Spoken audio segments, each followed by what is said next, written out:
Chapter 38, Acme Inc. Disclaimer: most Death Eaters are idiots. The ones that aren't, well, just read this first part. Acme Inc. Phil the Death Eater wasn't an idiot. That made him very unique. Another thing that made Phil unique was the fact that he was Muggle-born. Taking a quick look around, Phil quietly made his way out of the Dark Lord's hideout and to the point where he could report to his superiors in the British government. 3 seconds after they figured out how to bypass the wards, there would be a gas explosion in the old Riddle House. Phil would have been both surprised and pleased to learn that his dozen or so friends in the ranks of the Dark Lord's army were also working under deep cover, and they all would have been shocked to learn that the only reason that there was no one on guard was because they were all reporting to their superiors. Later, when the various agencies got together to compare notes, the truth would come out. All would agree that such a thing could not be chance, and credit would once again be given to Mr. Black. After all, who else had the power and the cunning to manipulate the Dark Lord's guard rotation to ensure that all the moles had their duty at the same time? Hey Professor, Harry walked up to the company booth with a smile. How are things going? Quite well, the professor smiled. We've already sold everything we brought down with us and everything we had stored in the Zeppelin and given away every brochure and catalogue. Hence Gerald is out duplicating more brochures and catalogues as we speak. Cool, Harry nodded. On the plus side, the professor grinned. It has given me the opportunity to play with your new motorcycle while you were gone. Cool, Harry nodded. What did you do? It isn't so much what I did as what we did. The professor smiled. Several of my colleagues asked for the opportunity to assist in our exploration of possibility. Harry blinked. He means that lots of other inventors and developers helped us. Hence Gerald staggered in under a massive load of documents. Could you help me with this? Of course. Harry grabbed the boxes out of Gerald's arms and set them on the table. Why didn't you shrink these? I did. Gerald massaged her sore arms. Demand is that high. Oh, Harry gave a sympathetic nod. Do you need me to stick around? Not at all. The professor shook his head. Gerald and I were hoping that you'd test out your new motorcycle. Okay, Harry nodded. What did you do to it? The usual things. Gerald shrugged. It can fly, shoot spells, drop oil, revolving license plates, and that's not all. The professor grinned. It got to be a competition to see who could put the most features in the most parts. Here's the manual. The professor dumped a massive book on the table, charmed to such a small and convenient size. Wow, Harry's eyes widened. Where is it? In my pocket. The man in the neighboring booth spoke up. Frankenstein, nice to meet you. Nice to meet you too. Harry nodded. Shrinking charm, automatic shrinking charm. Frank smiled. Based on we'll put in the team over at Scaled Compost. Cool, Harry nodded. We put in a puka. Frank pulled a small figure of a horse out of his pocket. A what? Harry blinked. A puka, Frank repeated himself. A ghost horse. Used to be that they'd escape after seeing water, so people didn't bother much with them. So you've solved that problem? Harry raised an eyebrow. Years ago, Frank nodded. The solution was to bind them to something solid, like what? Harry was getting into the conversation. In the old days, we'd use stone or bronze statues. Frank laughed. I'll bet that the Muggles would be shocked if they knew how many statues would jump up and run off if given the right command word. So there are puka trapped around the world in statues? Harry nodded. No, Frank shook his head. Think of the statue as a leash, something to call the animal to one location. They aren't trapped in it so much as tied to it. Ah, Harry nodded. What do they use now? Now they aren't used so much anymore. He shrugged. What with brooms becoming cheaper and more popular and the horse no longer being used as a means of transportation. So why are you using it here? Harry asked with a frown. Well, the smith frowned. For one thing, coupling your motorcycle with a ghost horse will ensure that you never need to fill the tank, and for another, well, a motorcycle is nice, but it can't think for itself. I guess that makes sense. Harry nodded. Glad you approve. Frank handed Harry the tiny horse figurine. Just take it outside and will it to turn into a motorcycle. Thanks. Harry pocketed the tiny statue.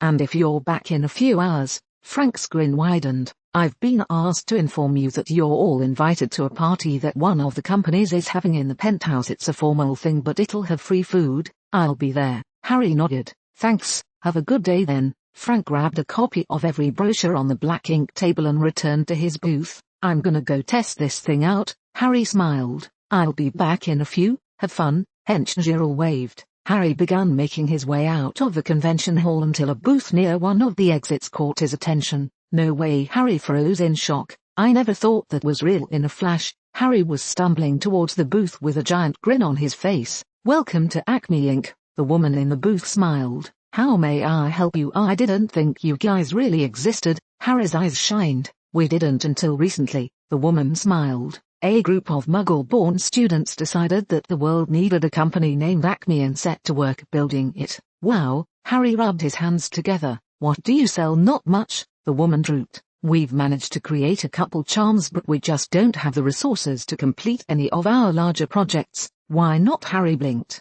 "We're mostly still students," the woman sighed. "In fact, you might say that we're all still students. I'm supposed to be in detention right now." "Oh?" Harry scratched his chin. "What charm did you design?" "The Acme charm by Acme Inc." The girl grinned. "Watch Acme." Just as the incantation was spoken, a whistling sound pierced the air and a large shadow appeared to Harry's right. Glancing up, Harry's eyes bulged as he watched a large anvil plummet to the ground, landing with a horrific crash. "What did I tell you about doing that?" one of the convention organizers stormed over. "It's okay," Harry waved it off. "I asked her to do it." "You asked her?" the organizer growled. "And just who are you, Mr. Black?" Harry grinned. "I am here with Black Inc." "Oh?" the organizer nodded. "Have a good day then, Mr. Black. I'll just be going somewhere else then." "You do that," Harry agreed. "Mr. Black," the girl squeaked. "Yeah," Harry nodded. "That's not a problem, is it?" "No," the girl shook her head. "No problem." "You said you had a problem with resources," Harry continued. "Yes." The girl began to sweat.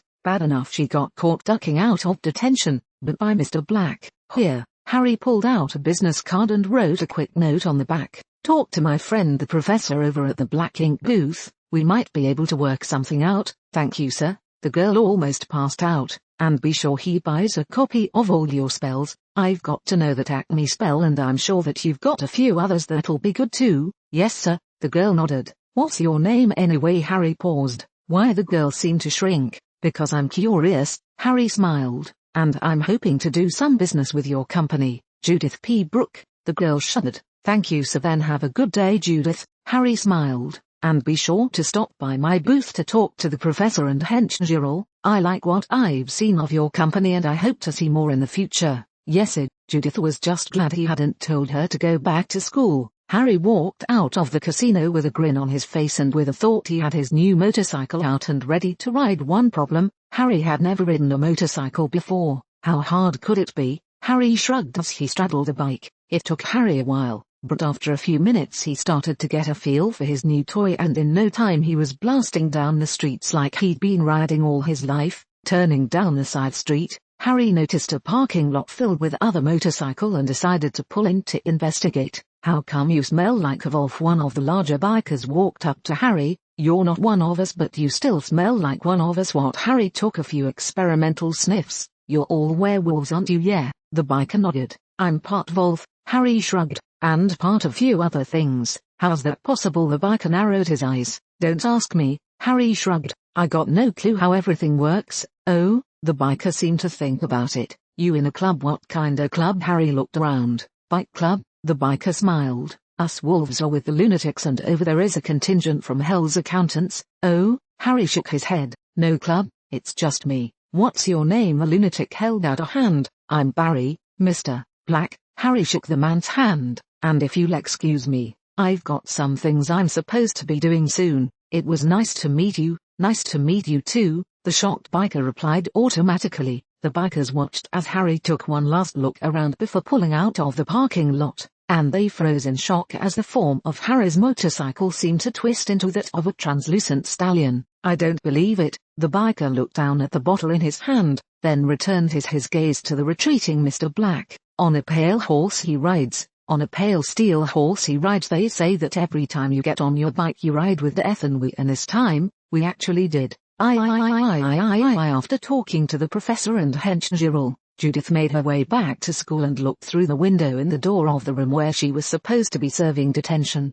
Sir," one of the girls noticed Judith in the window and raised her hand. "What is it, Brandy?" The aged professor looked up over his book. "I need to take Judith to the girls' room." Brandy bit her lower lip. "And just why do you need to take her?" The old teacher raised an eyebrow. "Feminine problems, sir." Brandy reddened. "Oh?" The man nodded. "Move along then. I noticed that she hadn't been acting herself today." "Thank you, sir." Brandy grabbed her friend's hand and dragged her into the hall. What is it? Brandy released Judith's hand and glared at the other Judith. We've still got 15 minutes before the polyjuice wears off. Yes, well, I'm sure my cat will be happy to get out of detention early, Judith smirked. I've got great news. Someone is willing to invest. Brandy perked up. Better, Judith grinned. Mr. Black is investing in us. He was really impressed by the Acme charm. Mr. Black. Brandy paled. Mr. I've killed more people in the last week than go to our school. Black, you don't have to yell, Judith frowned. And yes, that Mr. Black, he wasn't nearly as frightening as we've been led to believe.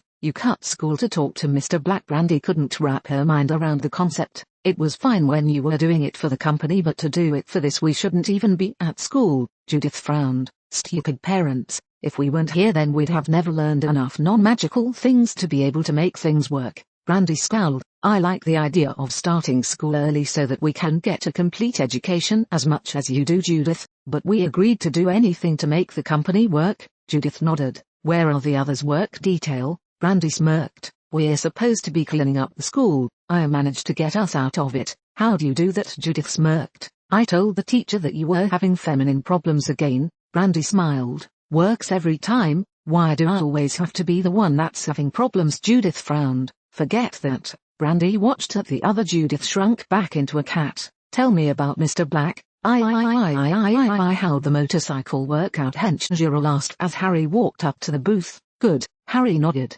Really good. I'm glad. Henchgerald smiled. So wanna go up to that party? Harry glanced around. It looked like the convention was winding down. Nah. Henchgerald shook her head. You go ahead. Okay. Harry gave a slow nod. Are you sure? Yup. Henchgerald nodded. The professor and I are going to a better party, with other engineers. Okay then. Harry shrugged. See you in a few. You too. Henchgerald nodded. Harry walked over to a bank of elevators and made his way to the party. Walking up to the entrance, he was stopped by two large men. Name. One of the men raised an eyebrow. Black. Harry sighed. Why couldn't he go to the engineer party? First name. The man froze. Mister. Harry glanced up. Can I go in? Yes, sir. The man nodded quickly. Go right in. Harry walked into the party and straight to the bar. What can I get for you? The bartender looked up. Martini. Harry had been meaning to try that drink. Right away, the bartender placed a glass on the bar. Enjoyed, thanks. Harry nodded.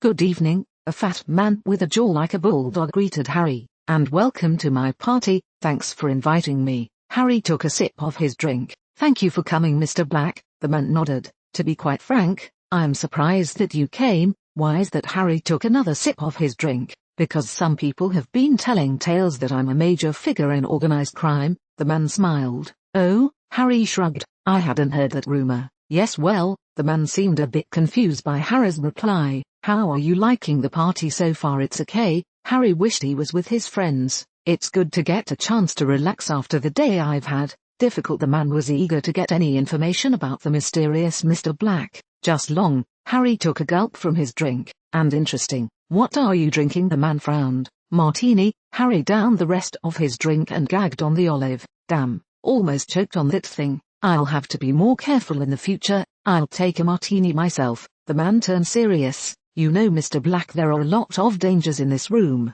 Oh, Harry was starting to tire of this conversation. Take the balcony. The man grinned. It would be a shame if someone were to fall off it, I guess. Harry motioned for another drink. And that's just the most obvious danger. The man's grin looked sinister. There are hundreds of other dangers, like the olive in your martini. Harry supplied helpfully. I was drinking one of those earlier this evening and as you saw, I almost choked on it. Man could choke to death if they weren't careful. I'll keep that in mind. The man nodded coldly. If you'll excuse me. Harry grinned. I'm going to go mingle. Goodbye, Mr. Black. The man's jaw clenched. Harry wandered away from the man and began wandering around the room. Hello. A woman walked up to Harry. Hi. Harry sighed. Here was another person that wanted to bother him. And who might you be? The woman gave a sultry smile. Black. Harry replied, deftly grabbing an appetizer off of one of the serving trays. What's your first name? The woman asked with growing dread. Harry turned to regard her. Mister, I see. The woman smiled.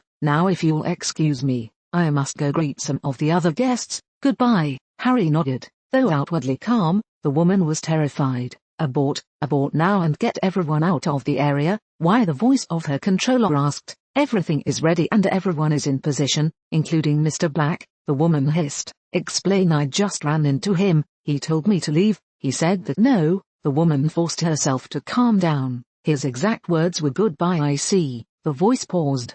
Get out of there as soon as you can, we don't want to annoy someone like him and this operation has obviously been blown. See if you can find out how he found out about our operation. The woman resisted the urge to look back and find out why he decided to butt in. I will, the voice promised. Now get out of there. Across the strip, in another penthouse, another man that looked like the twin of the bulldog-faced man turned to one of his underlings. How's the party going? The twin of the bulldog-faced man smirked. Our friends the feds finding things to their liking. I've just got word that they left the party. The underling frowned. Did they find the deception? The bulldog-faced man frowned. No sir, the underling shook his head. Mr. Black told them to leave. What? The bulldog-faced man frowned. Why, it looks like they were annoying him sir, the underling frowned. And he gave your double a message for you? What was that? The man leaned forward. Olives are dangerous, the underling began shaking. If you're not careful then you could choke to death on one.